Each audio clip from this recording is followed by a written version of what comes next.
Assalamualaikum warahmatullahi wabarakatuh.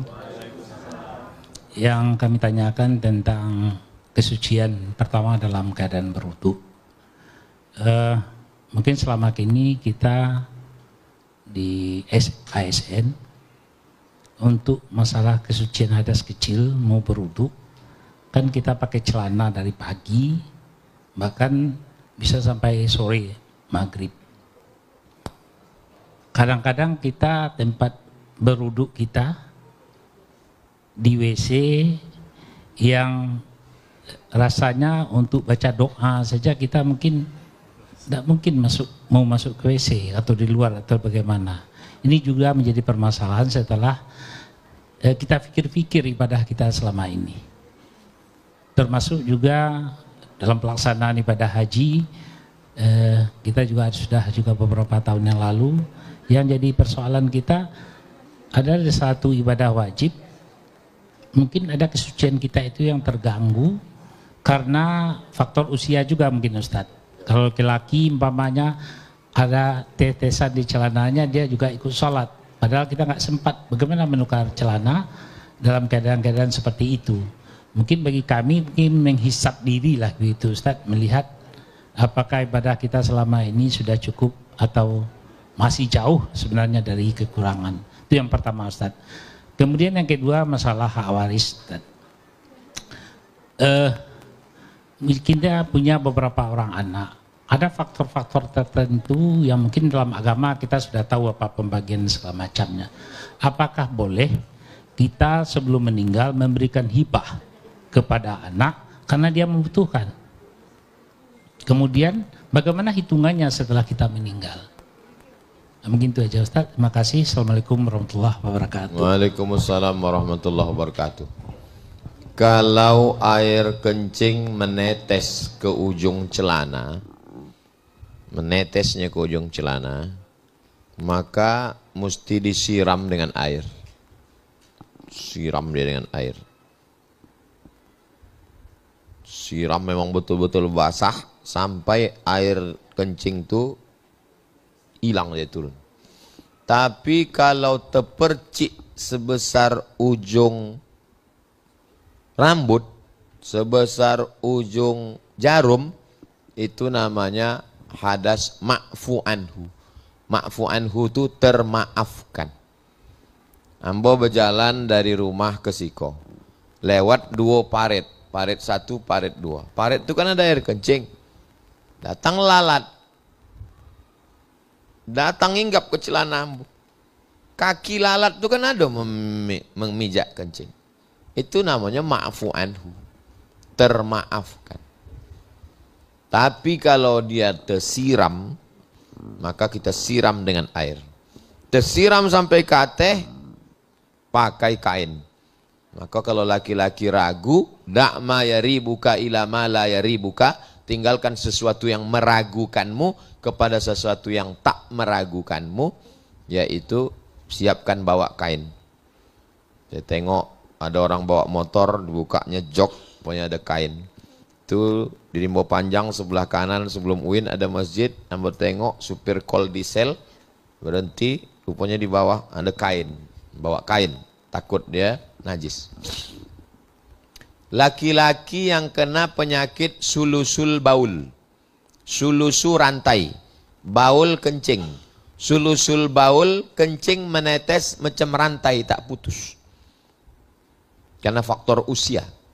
Maka setelah dia buang air kecil, dia balut ujung senapan angin itu pakai tisu supaya kalau menetes tak sampai ke celananya. Nanti kalau dia mau sholat, dia berwuduknya setelah masuk waktu. Tak boleh dia berwuduk sebelum masuk waktu. Allahu Akbar, Allahu Akbar.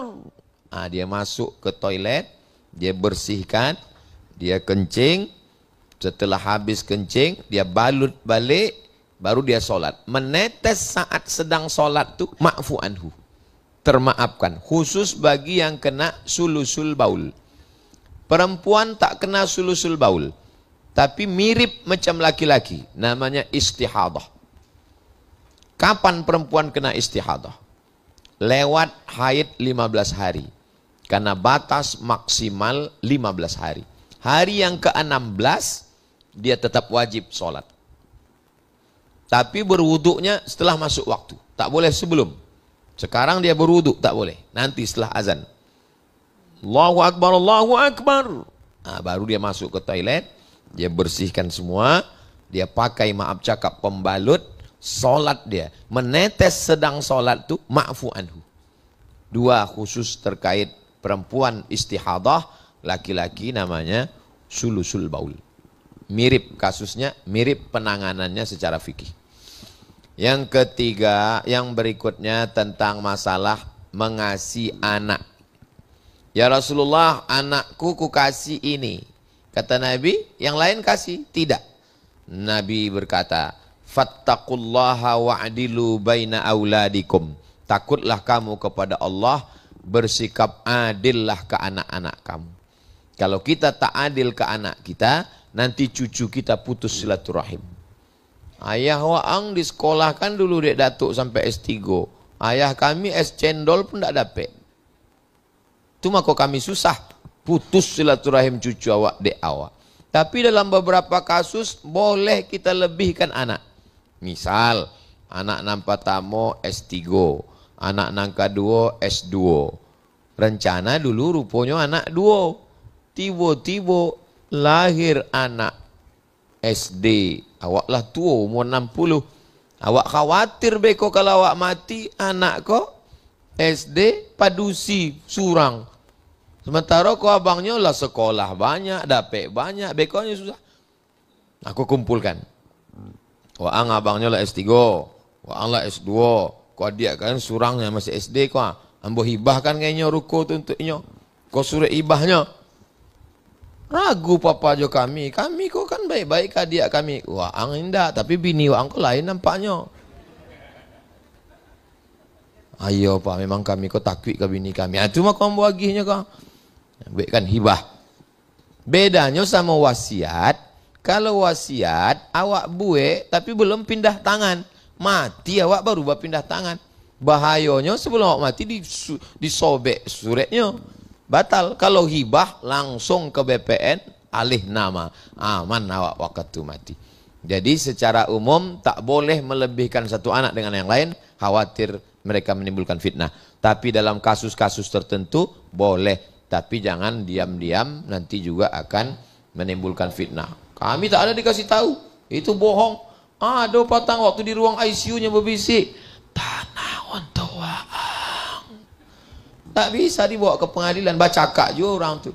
Jadi kumpulkan ini bersama, ambil materi 6.000, yang kabarnya kini dah naik jadi 10.000. Nah, gue sore hibah rukun anado di jalan iko untuk adik kalian, sebab inyo ndak sampai sekolah. Jatahnya pun sebenarnya lebih banyak lo kalian lagi daripada inyo. Ambo ingin adil, sebab kalau tengok warisan dan seterusnya, maka insya Allah selamatlah anak-anak awak. Demikian, wallahu a'lam bishawab.